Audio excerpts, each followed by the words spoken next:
والسلام عليك يا إمام الزمان والسلام عليك يا إمام الزمان والسلام عليك يا إمام الزمان. اعوذ باللہ من الشیطان الرجیم. بسم اللہ الرحمن الرحیم. وبہ نستعین وهو خیر المعین. الحمد للہ الذی کفی وسلام علی عبادہ الذین اصطفی وصلی اللہ علی محمد وآلہ الطیبین الطاہرین لا سیما الامام المبین بقیۃ اللہ فی الارضین الحجۃ الثانی عشر الامام المہدی المنتظر صلوات اللہ وسلامہ علیہ. اما بعد فقد قال اللہ تعالی فی محکم کتابہ المجید وفرقانہ الحمید وقولہ الحق. بسم اللہ الرحمن الرحیم. ان عدۃ الشہور عند اللہ 12 شہرا فی کتاب اللہ یوم خلق السماوات والارض. عزیزان گرامی، بات شروع کرنے سے پہلے آج کا موضوع آپ کے سامنے وضاحت کر دوں. آج ہم گفتگو کریں گے امام زمان علیہ السلام کا عقیدہ حدیثوں کے آئینے میں.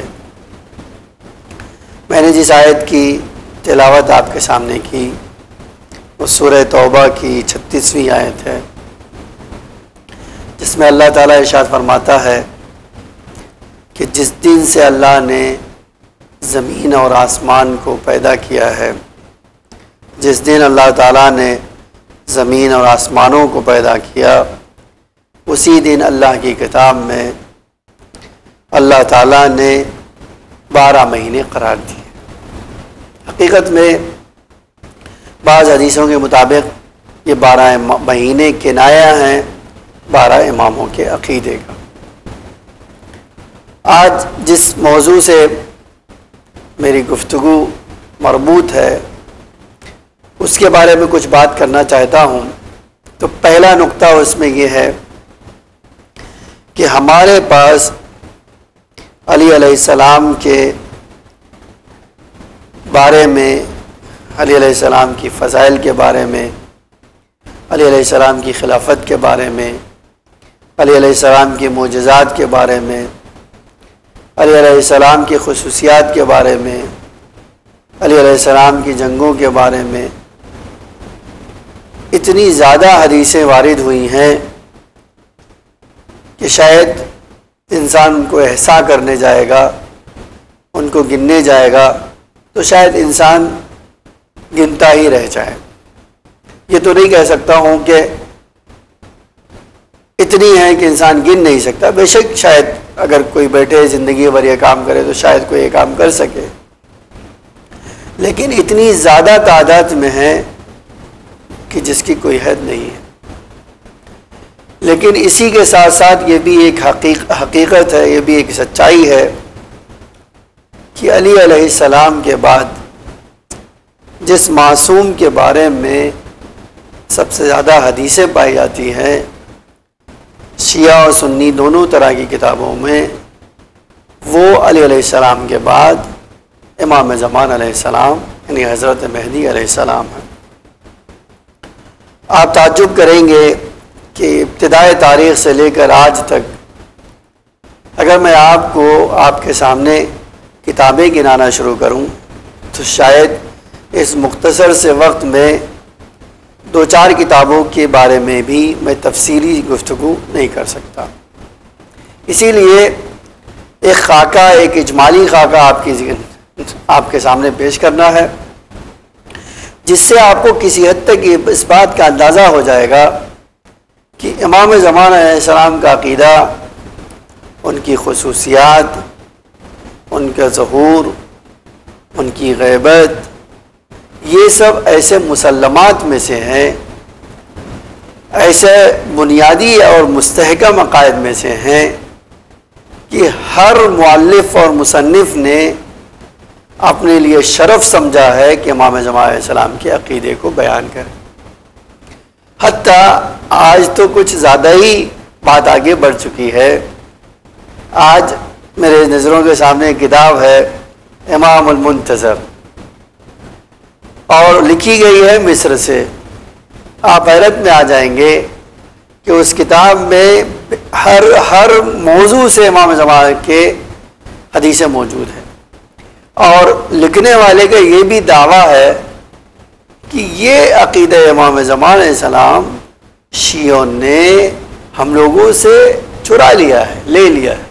حقیقت میں ان کا عقیدہ نہیں، یہ ہمارا عقیدہ ہے۔ اور شاید اس لکھنے والے کو اس بات کا اندازہ ہے کہ جب وہ قدیم سے قدیم ترین کتابیں پڑھتا ہے اپنی، تو ہر کتاب میں امام زمان علیہ السلام کا تصور، ذکر موجود ہے۔ میں آپ کے سامنے مثال کے طور پر اگر ذکر کرنا چاہوں تو دیکھیے، مسند ابن حنبل 241 ہجری میں امام احمد ابن حنبل نے لکھی، اور 100 سے زیادہ حدیثیں انہوں نے اس کتاب میں امام زمان علیہ السلام کے بارے میں تحریر کی۔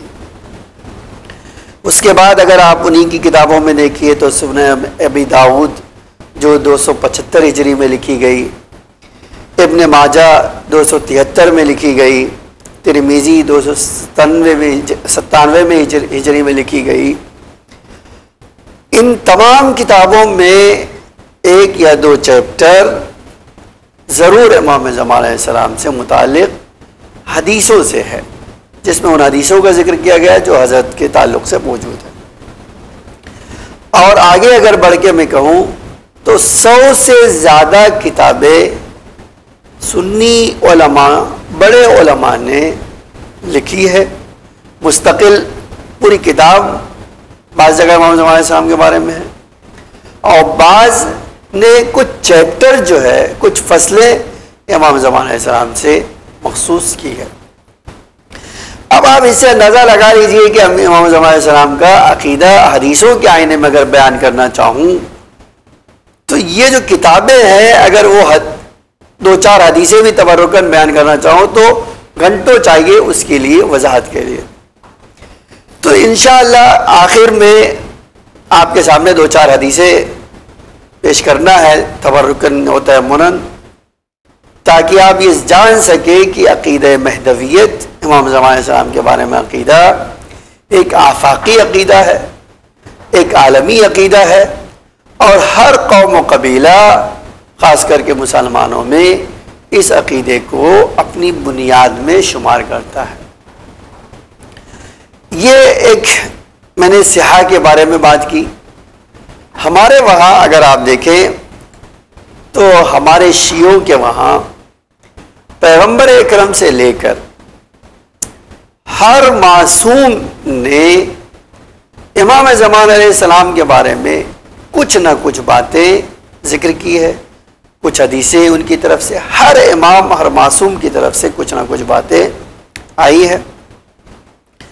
اور اگر ایک کتاب میں آپ کے سامنے خالی بیان کروں جو ایک مرجع وقت کے حکم سے لکھی گئی، اور فعلاً وہ مرجع موجود ہے، جس نے یہ کتاب لکھی، منتخب الاثر آیت اللہ صافی گل پیغانی نے لکھی ہے، اس میں تقریباً 10,000 حدیثیں انہوں نے امام زمان علیہ السلام سے متعلق تحریر کی۔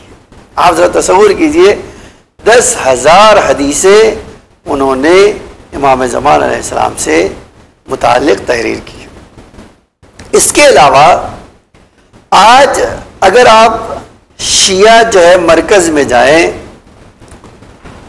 تو آپ کو امام زمان علیہ السلام کی ہر خصوصیت، ظہور، علامتیں، غیبت، مسکن، ہر ایک چیز کے بارے میں آپ کو مستقل کتاب، حتی خدمت، ہم ذمہ داریاں، یہ سب کے بارے میں آپ کو مستقل کتاب مل جائے گی۔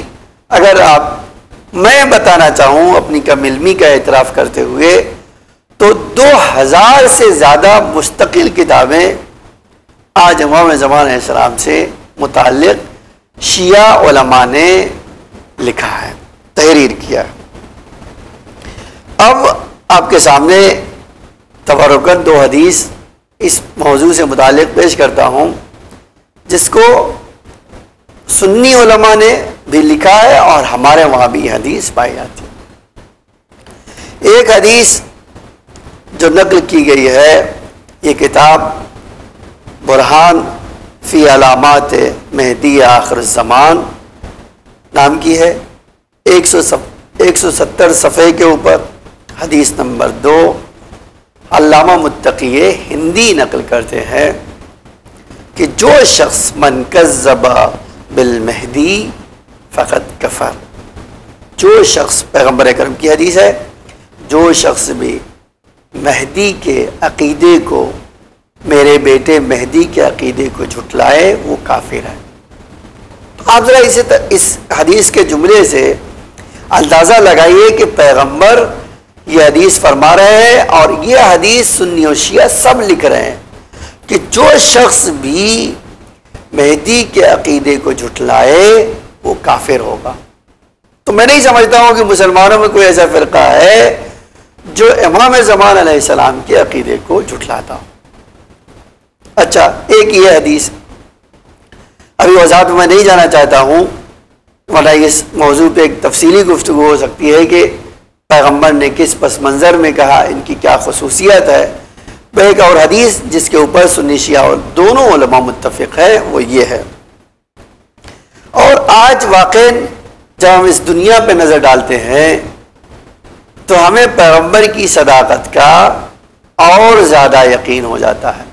آپ اس سے اندازہ لگائیے، اور شاید یہی وجہ ہے کہ دنیا کے گوشے و کنار میں تمام انسانوں کے دلوں میں دھیرے دھیرے ایک ایسی اویئرنیس، ایک ایسا جذبہ پیدا ہو رہا ہے، بلکہ آپ یہ کہہ سکتے ہیں کہ ایک ایسی تحریک پیدا ہو رہی ہے کہ ہمیں ایک ایسا نمائندہ چاہیے، ہمیں ایک ایسا انسان چاہیے جو دنیا میں عدل و انصاف بر دے اور ظلم اور جور کا خاتمہ کر دے۔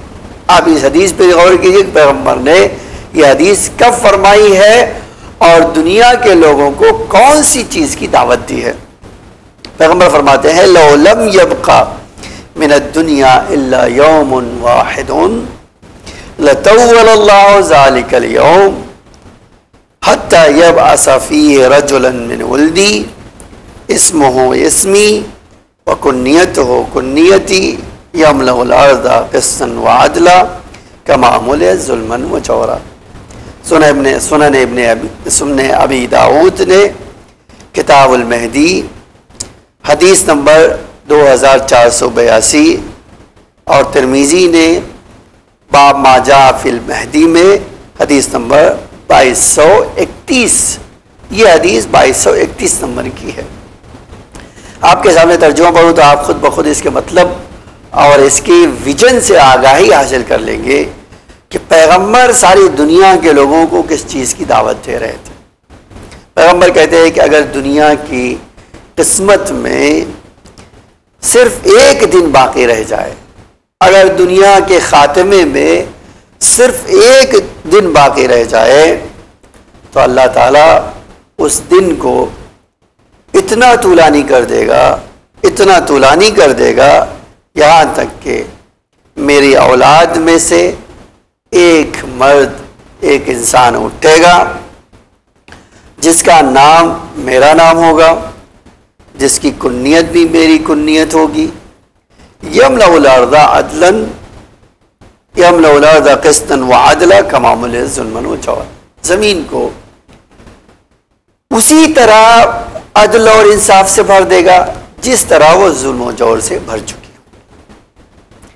اب اگر پوری تاریخ اٹھا کر دیکھیے، سارے کتابوں کو کھنگال ڈالیے، تحقیق کر لیجئے، جستجو کر لیجئے، تو آپ کو پتہ چلے گا کہ یہ شخصیت جس کی طرف پیغمبر اکرم نے اشارہ کیا ہے کہ میری اولاد میں سے ہوگا، اس کا نام میرا نام، اس کی کنیت میری کنیت، آپ سوائے امام حسن عسکری علیہ السلام کے فرزند ارجمند کے کوئی آپ کو تاریخ میں نہیں مل سکتا۔ کیا یہ کہنا چاہتے ہیں؟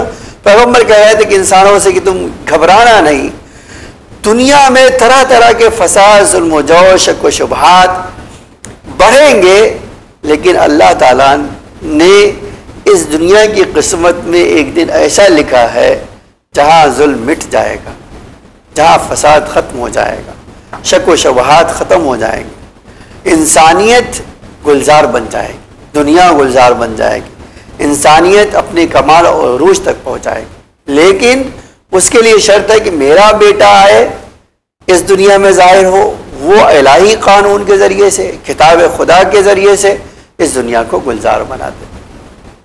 تو آپ دیکھیے اس حدیث میں ایک شوق، ایک تحریک، ایک زندگی گزارنے کا جذبہ، امید اور ایک کرن پیغمبر کرام نے سسکتی ہوئی انسانیت کے لیے فراہم کیا۔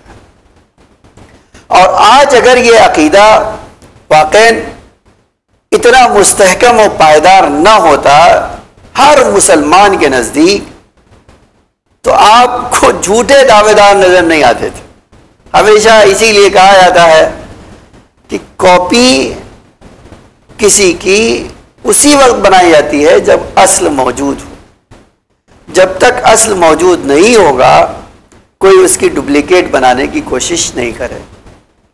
یہ عقیدہ اتنا مضبوط اور محکم تھا کہ آپ خالی شیعہ کے مسئلہ نہیں ہے، بلکہ جھوٹے دعوے دار ہر طرح کے لوگ پیدا ہوئے۔ سنیوں میں سے اگر آپ دیکھنا چاہتے ہیں تو وہ بھی جھوٹے دعوے دار پیدا ہوئے۔ وہابی حضرات میں دیکھنا چاہتے ہیں تو وہ بھی جھوٹے دعوے دار پیدا ہوئے۔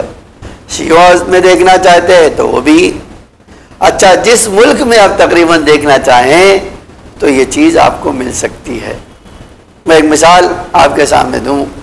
شمالی افریقہ میں مہدی سوڈانی اٹھے اور کہا میں ہی پیغمبر نے جس کی بشارت دی ہے، پیغمبر نے جس کی خبر دی ہے، وہ میں ہی ہوں، میں ہی دنیا کو عدل و انصاف سے بھروں۔